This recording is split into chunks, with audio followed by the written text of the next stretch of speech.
which are on the screen behind me and the screen facing the gallery. And could you all please ensure that your mobile phones are switched to silent. So, first item on the agenda is the minutes, which have been on the table in front of you for the last 30 minutes. Are you happy that I sign them as a true record? Thank you very much. Kumwar, any apologies for absence? Yes, Chairman, thank you. I have from Councillor Liz Wheatley, Dennis Lee, Stephen Reynolds and Paul Follows.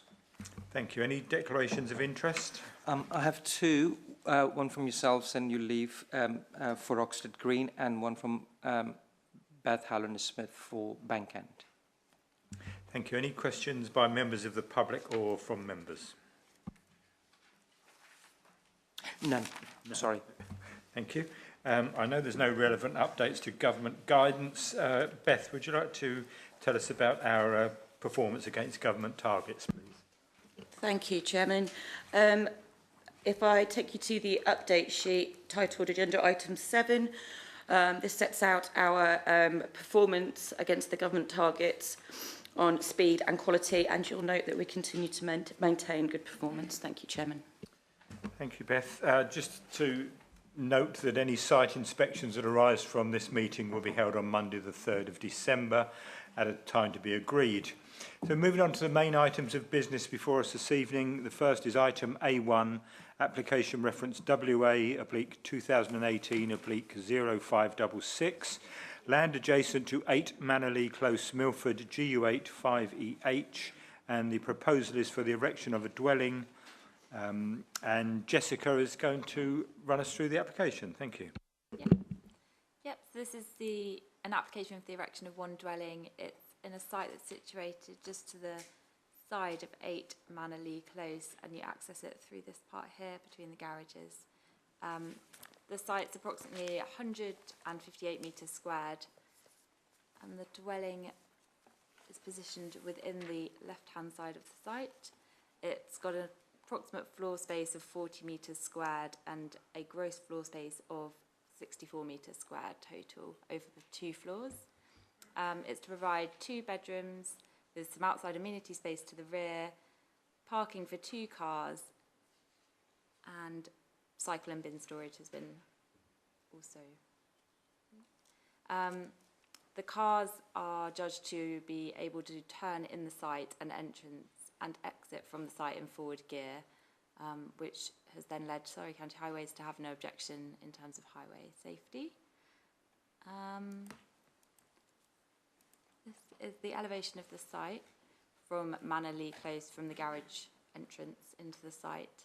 As you can see, it's in keeping with the style and vernacular of the area. It's within the rural settlement of Milford and the OMB, but it's within an area of built form, so it's just not to have too much of an impact. That's it from the other side.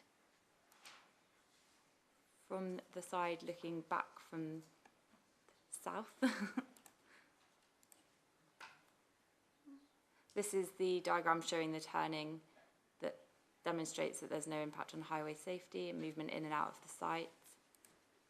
And the matters for your judgment are principally in technical judgment on highway and parking, effect on the SPA and SAC, biodiversity and compliance with the habitats regulation, and then matters for your judgment, impact on the rural settlement area, impact on the visual amenity of the AOMB, and impact on the residential amenity.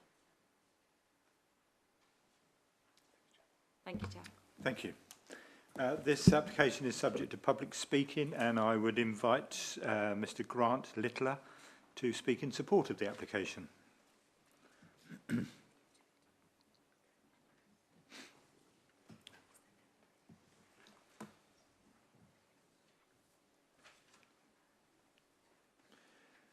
Good evening, Mr. Littler. I understand the procedure has been explained to you, and you have 4 minutes from when you start speaking. Thank you very much.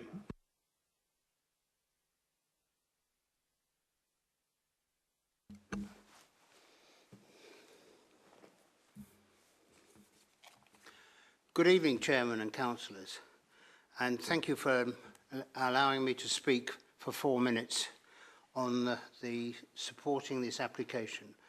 I am the applicant's representative. I am the architect involved, and this is a small two-bedroom dwelling on a land which has been allowed to be developed and has no restrictive covenants on it at all. It is owned by the applicant, and important is that in this close of Mannerley Close, it is important that we have worked very well with the officers, and we have included 2 car parking spaces so that there will not be any disruption to the existing road.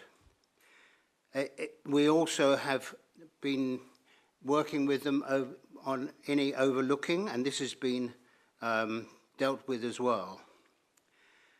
We know that that this is a very tight site, but as I said earlier, it has no restrictive covenants on it, and there have been a series of conditions which you have, I think, in front of you, which we wholeheartedly accept with this approval. Such developments do tend to have some objections. It's a difficult matter, but we feel that we've answered all these objections, the reasonable objections anyway, with the way we've designed the building, the way we have given all the amenities that we need to, and as I said, the car parking. And I think when this building is completed, the objections that have come in will fade away, and it will fit into the overall close and be part of the neighbourhood. We therefore would like you to look closely at the application, which has been recommended for approval by your officers, and I shall look forward to hearing the discussion after I've completed speaking. And I do commend this application to you, which has been with you since April of this year, and at last we have an application which the officers are pleased with. Thank you. Thank you, Mr. Littler.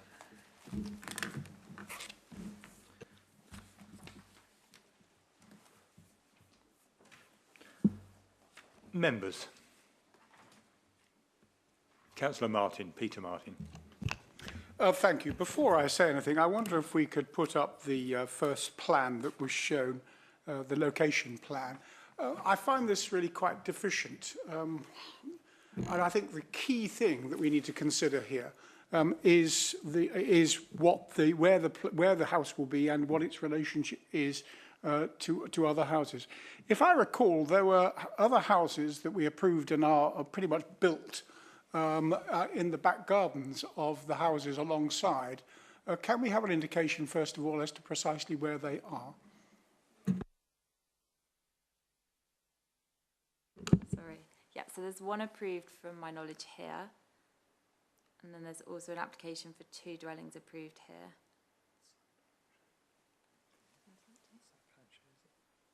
Yeah, the site plan here shows this dwelling, which is this one here.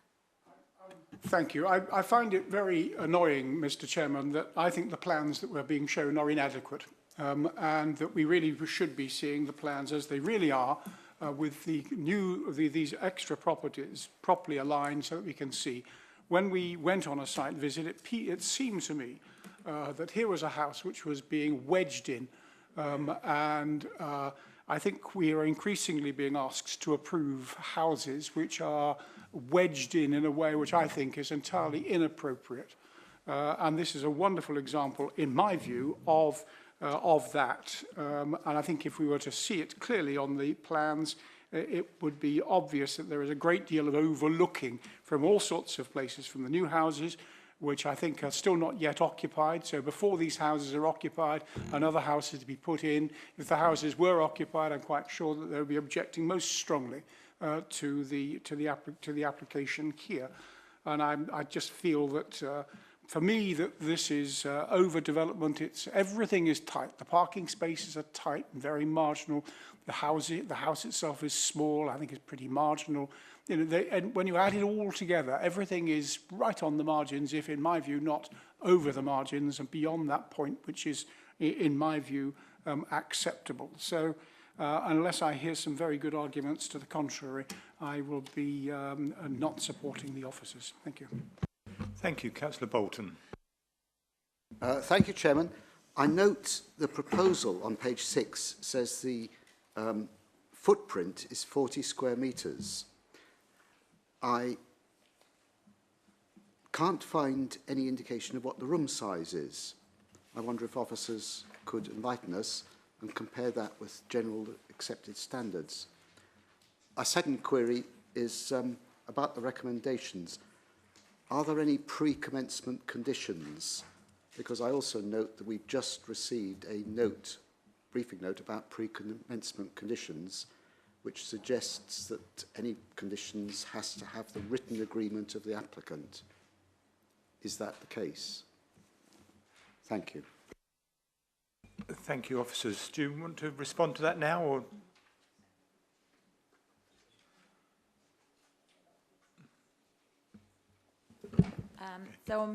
If I address the floor space first, on page 16, it indicates that the total floor space in the internal of the dwelling would be 64 metres squared. It doesn't give a breakdown of the rooms, however. And with regard to pre-commencement conditions, we would require the applicant to agree to those before we determine the application. My understanding is that we can't grant permission until the pre-commencement commissions have had written agreement. Perhaps. Beth. Thank you, Chairman. If the committee was minded to approve the condition, the application, it would be subject to the written agreement from the applicant to the imposition of these pre-commencement conditions. Thank you, Chairman. Okay. But also on the first point, I'm confused now because the footprint is 40 square metres and you're saying the total house room size is 64, 2 stories, but there's no indication of the size of the individual rooms. And what I'm concerned about is that the rooms are going to be very small and maybe below appropriate standards. It does say on page 16, Councillor Bolton, that they would not accord with the technical space standards, which aren't our policy yet, but it is something that we aspire to.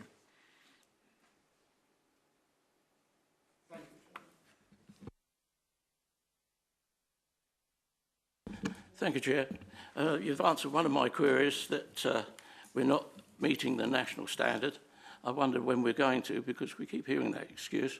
And if this is going on, I consider it quite small. And we've looked at the bedrooms, for instance. The recommendation, which is at the moment, is 11.5 square metres. And in fact, we've got 9.7 and 9.6. So it's well below what we would consider later as being sufficient. And in one of the bedrooms, it's going to make difficult. The only way to get on the bed is to climb over the end. Looking at the plan, I have reservations on this. To me, it's an overdevelopment. I have just been there this evening, noted the parking, and those 2 parking spaces, if they're seen on the screen, are not available because there are 3 cars parked across the frontage of that building. And the other point I have to make, yes, that's very good, but you won't get the cars out because there are cars in the way. And then there's going to cause a lot of problems with the local... Sorry? It's going to cause problems with people wanting to access their garages, working on their cars in front of the garages. And this late in the evening, it was 7 o'clock when I was round there, being the local ward member, there are 3 cars parked right across the entrance. And with the view, the west view, if we can go back to that picture, That is not the view because you've got a garage covering half the building. You can only see the windows, the left-hand side. There's a garage projecting to the front, so you don't have that clarity of view from the garage perspective. Looking at it generally, I think the impact on the local amenity is going to be far greater than we've been given by the Surrey County Council. After all, they don't live there, the residents do. And I can't accept that manoeuvring of the vehicles is going to be sufficient, particularly if they own what we like to call Chelsea tractors now. They won't even go in there. They might get one in there, I should think. I find the whole thing overdeveloped, and I'm afraid I'm not going to be able to support the application. Thank you. Councillor Tom Martin. Thank you, Chairman. I'm still trying to understand the relationship between this new proposed dwelling and that of the dwelling next door that is nearly completed.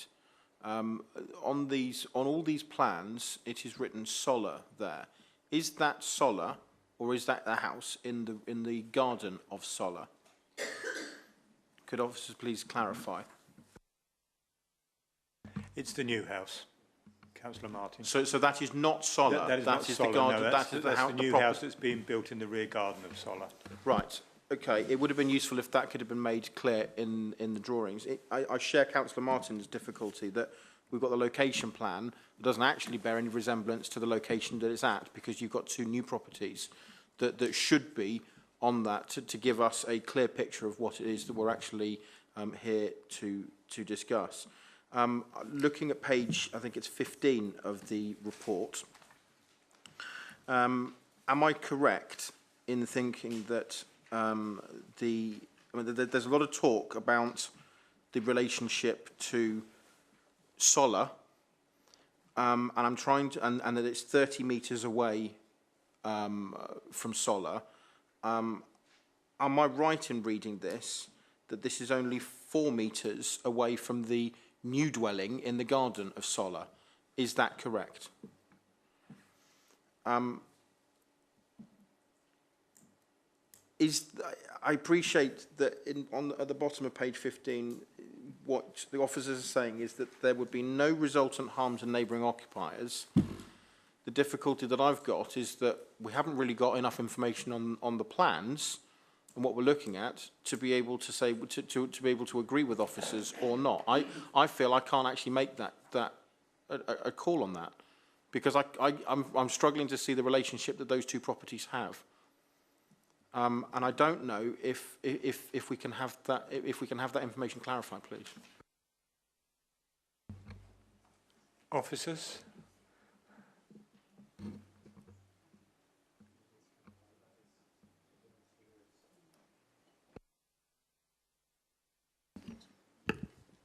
Thank you, Chairman.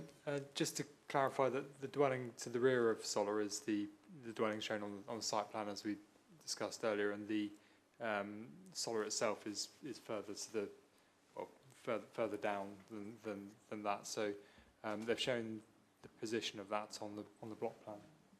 Thank you. Councillor Peter Martin, you wish to come back? Thank you, if I may. This is where the site visit was very helpful.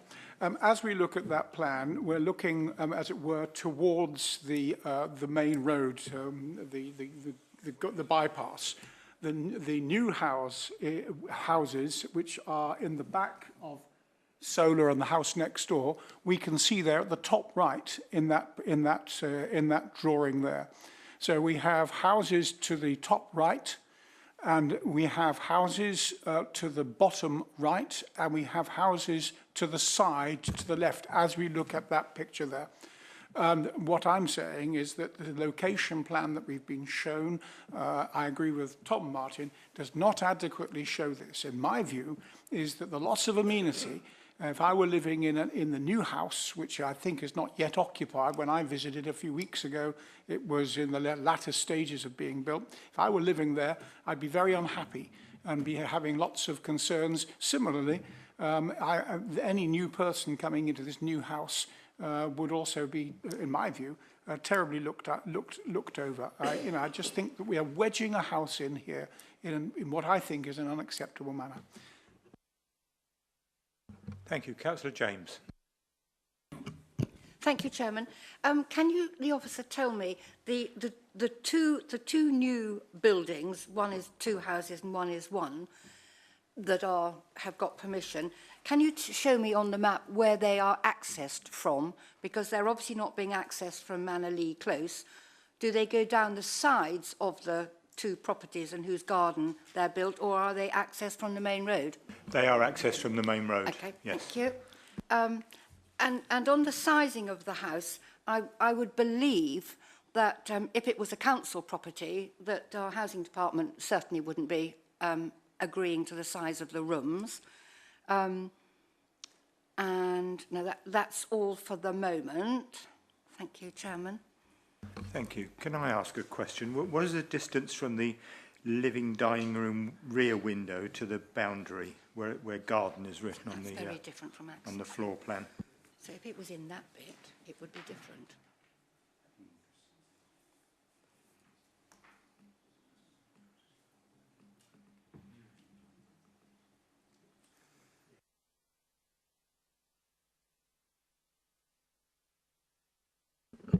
So it measures approximately about 2.5 metres. 2.5 metres. Yeah. 8 feet in old money. Okay. Members, any more comments before we move to the recommendation? Councillor Byam. Well, I remember the site visit very well, and I look at that, the swept path analysis for the parking, etc. Yes, everything everybody said is very tight. What we're saying is that the people who own those garages can't wash their cars because they're not allowed to have them parked outside, because somebody might want to come and either drive in or drive out. And washing the stand of driving, generally, whether it be male or female, and reversing out of car parking spaces, for instance, in supermarkets, etc., it will be a disaster.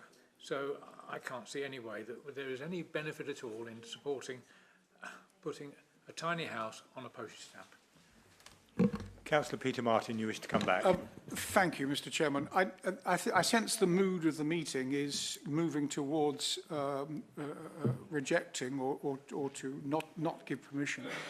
Before we embark on that, could I ask the officers for some advice if I suggest things which might be appropriate in terms of if we were to say no, we would have to come up with reasons to say no, and I'd rather do that before we vote than after, if I may. Is that acceptable, Mr. Chairman? If it's acceptable to the officers, yes. Because you're asking for their advice, yes? Precisely. Yes. So could I float the thoughts that my feeling with this is that it is overdevelopment. Maybe it's out of keeping. I think it has an adverse impact on adjoining properties, and there is a loss of amenity. And the development is not in accord with national technical space standards. We're all concerned about the access for parking, which is very tight, but on the other hand, I note that Surrey County Council have said yes, and we always know that that gives us a special problem. So I would like to include the thoughts about our concerns on parking, but I'm not sure whether that would strengthen our position. My question, Mr. Chairman, is if we were to propose that to the officers, would we have a sufficient set of reasons for saying no to this application in their view? Beth, would you like to comment? Thank you, Chairman. Just firstly, just seeking a point of clarity, is it that you're not clear on whether or not there'll be a material impact, harmful impact on neighbouring amenity, or that there will be? Mr. Chairman, I think the plans are inadequate. However, I have visited the site and looked very carefully at the site. I stood at the site for several minutes and looked at all the angles and satisfied myself that this was, in my view, a house which was being wedged in an inappropriate way, and the impact upon the new houses, which are not shown on that plan, which I think are adverse, and they're very close. The way that the new house looks over the housing to the I don't know which my direction the directions are, but to to the left, those houses at the back there, keep going up to the left. Well, there is the impact on the houses which are not shown, which is just where you are now. There's the impact on the houses, the set of 4 houses to the north, and those houses, I think that there is an adverse impact. And I think there's an adverse impact upon the house adjacent to, I realise it's owned by the person who is proposing this, but that's not a consideration. You know, we have to think about the long-term future. So in my view, we were very unhappy to approve the houses or to see the houses go in at the back gardens of solar and the next door neighbour. Now we're wedging yet another house in what I think is clear overdevelopment and I think having an adverse impact upon the neighbours. That's my view, and I think that's probably the view of the members here. Thank you. Shall we... Oh, Councillor James, sorry. Could you, to come back, could you put that swept path plan up? Thank you. On page 17, it says under highways and parking, it says it has demonstrated that each vehicle can turn within the site and exit in forward gear. Could you tell me how the top car, which that plan up there is slightly different to the one in my agenda paper on page 7. If you look at agenda page 7, there is no way that the top car on that plan can reverse into the kitchen unless it's a garage and come out in forward gear. There is absolutely no way, unless you have those turntables within the site, like some of them do in Kingston, where you park your car on a turntable and it turns around and comes out in forward. That it cannot physically be done, according to the map on page 7. You're leaving the bottom car could reverse up to the kitchen window and come out, but the top car, if the bottom car is parked there, cannot do it. There is no way. It would have to keep going backwards and forwards and reverse out into Manor-Lee, and I'd be very happy to take highways on that. With it is impossibility. Any comment, officers? Thank you, Chairman. Just so It's showing it coming out reverse. Just so I can clarify, the swept path shows car. No, that other plan. Yeah. So on the far right-hand side, you can see car 1 is slightly lower down than you referred to page 7 of the agenda report. It's because the car is actually positioned closer to the garage than is shown on the block plan. So they've shown the cars basically closer to the to the side garage wall. So it's not that there's any change other than there's a hedge section or some planting that's not shown as being part of the swept path, and it's the same amount of space at the front. Thank you, Chairman.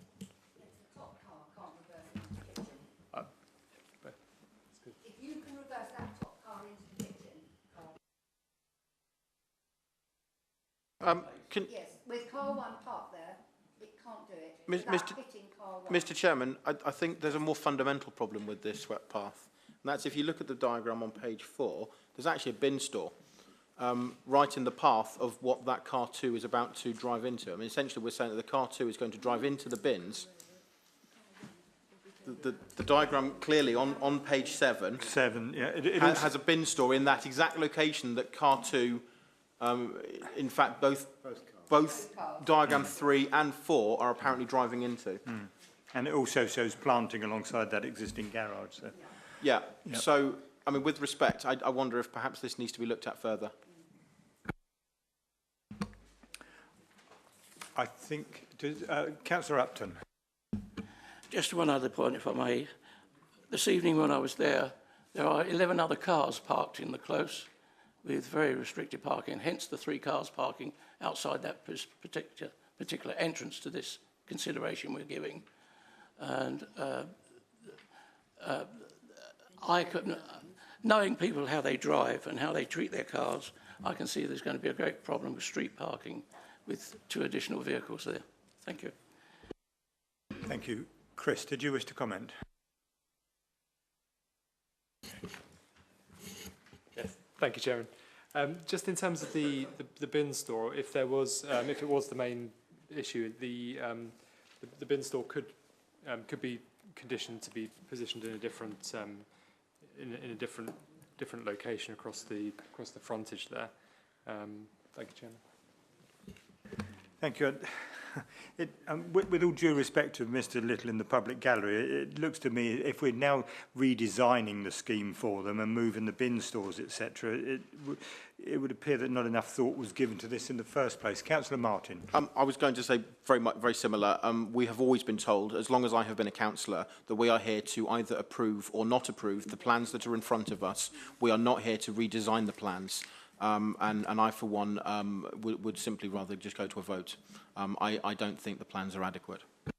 I agree. Does any other member wish to comment before we move to the recommendation? No. Okay, so the recommendation is that subject to conditions 1 to 10 and informatives 1 to 7, permission be granted. Can I have all those in favour, please? None. And those against? Okay. So could I have a proposer for and a seconder for a refusal? Proposed by Councillor Peter Martin and seconded by Councillor Upton, and reasons, draft reasons, please, for that refusal. Well, Mr. Chairman, I tried to get something along the line sorted out beforehand. I'll repeat that I think that this is overdevelopment and out of keeping with the street scene. I think it has an adverse impact on adjoining properties and there's a loss of amenity. The designs are not in accord with the National Technical Space Standards, and we have significant concerns regarding parking. But I would just appreciate it if we could get some officer speak in terms of how that should be phrased in a way that's adequate. I think we could also add cramped appearance. There just isn't enough land there to put a house like this on there. But officers, would you be able to tidy up those reasons?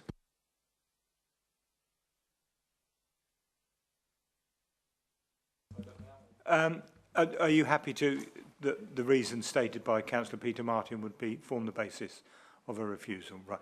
Okay then, members. So the revised recommendation is proposed by Councillor Peter Martin and seconded by Councillor Upton that permission be refused. All those in favour, please.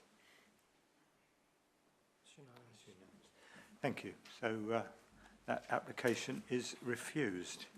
So we move on to the next item. Oh, you're going to leave us for a short while?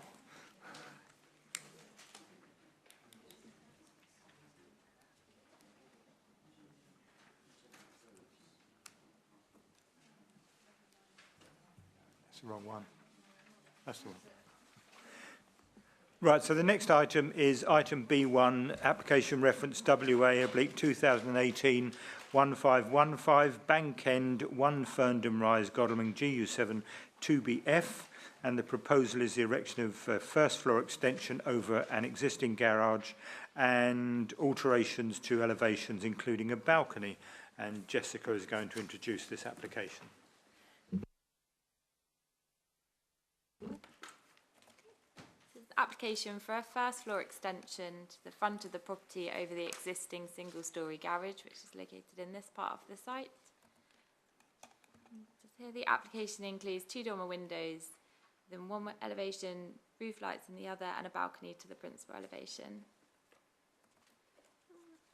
The proposed extension will go above, creating a first floor internal living accommodation associated with the main dwelling house. And this is the existing elevations. You can see here the existing single-storey front projecting gable extension here that forms 2 garage parking spaces with storage above. This is the proposed plan here that shows a bathroom, living accommodation and a balcony to the front. This is the external elevations, the balcony as you can see here. 2 dormer windows on this elevation which front into the property kind of courtyard to the front. The materials are matching with hanging tiles to the first floor, brick at the bottom.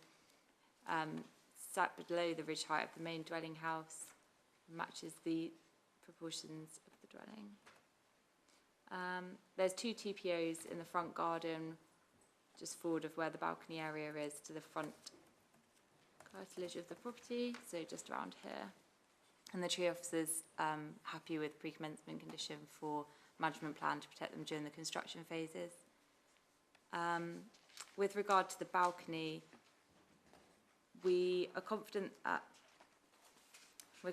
any overlooking issues can be maintained and nothing will arise in regard to the briars.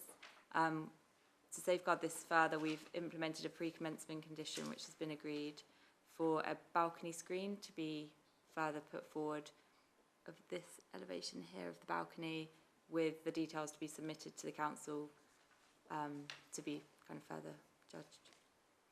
We've also found it expedient to make sure that these windows here, the roof lights and the side elevation, are non-opening above 1.47 metres at the finished floor level and obscurely glazed, again to protect the amenity of the briars. The proposed dormer window to this elevation is considered sufficient distance and of an angle that's not going to cause any overlooking to the neighbouring dwelling to the east, or the west, sorry. And that's it. Thank you, Chair. Thank you, members. This application is before us because the agent is related to a member of staff. Comments, please. Councillor Bolton.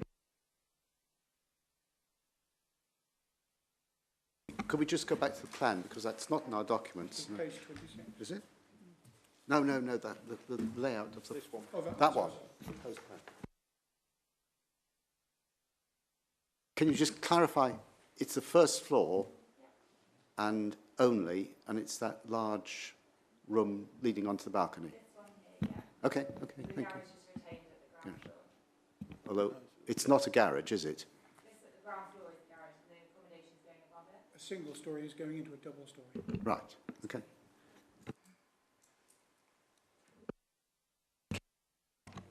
Thank you. If we can go to the page 26, the proposed block plan. I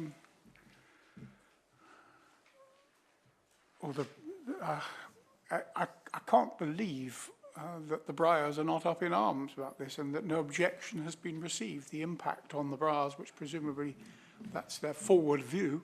They've already got a view of a single story, but now they're going to get a double story, and you've gone to great pains to say we've got, obscure glazing and this and that and the other, but I would have thought the impact on them will be amazing.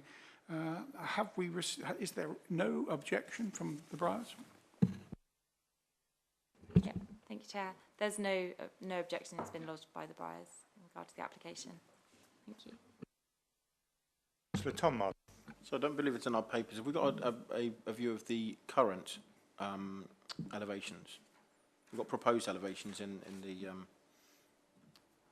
Yeah, that again is not... So it does have a pitched roof at the moment.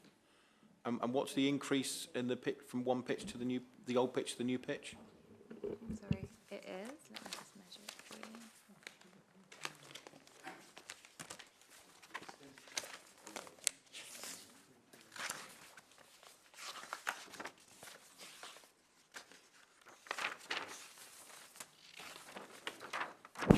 Could we just clarify that the height of the extension is lower than the roof line of the main house?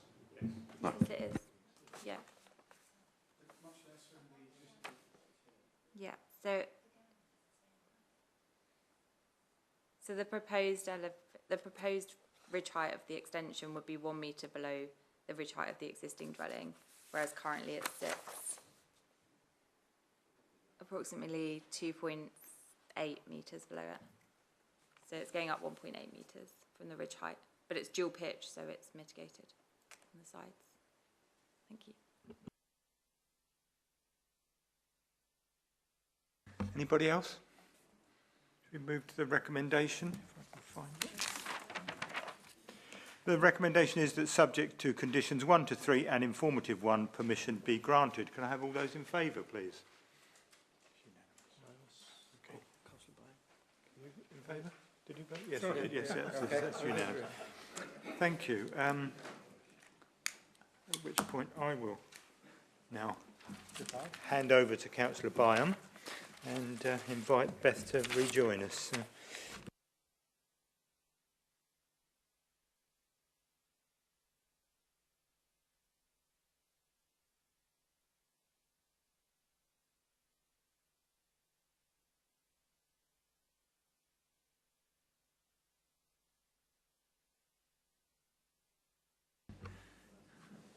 Members, I have the honour of taking over as chairman. We've got to wait for Beth to come back.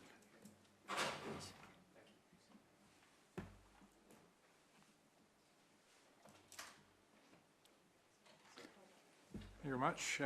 We have WA 2018-1332 for the erection of a two-storey detached dwelling following the demolition of existing dwelling at 75 Oxted Green. I have to say, he's left me a little bit of meat to ask the committee to talk about rather than just saying approve. But I look forward to hearing what you're, after the presentation, look forward to what you have to say.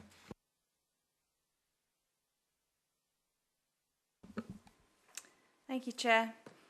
So the application is for the erection of a two-storey detached dwelling following demolition of the existing dwelling. The site is located within the rural settlement, which no longer lies within the green belt. This is the existing house. As you can see, it's two-storey detached dwelling and is sited between two-storey detached dwellings. Just from the other angle, it's got an integral garage. This is the proposed block plan. The existing access would be utilised, and there would be two-storey front and rear projections and a single-storey rear element to the south. Here are the proposed elevations. To the front there would be a cat slide roof with a dormer window and a gable feature, and an integral garage, which can also be seen here. And there's 4 bedrooms. The determining issues are matters of principal and technical opinion, the principle of development, standard of accommodation and provision of amenity space, impacts on highway safety, parking and refuse and cycling provision, effect on the SPA and SAC, biodiversity and compliance with habitat regulations. And the matters of judgment in this case are the impact on residential amenity and design and impact on visual amenity. Thank you, Chair. Members, your comments, please.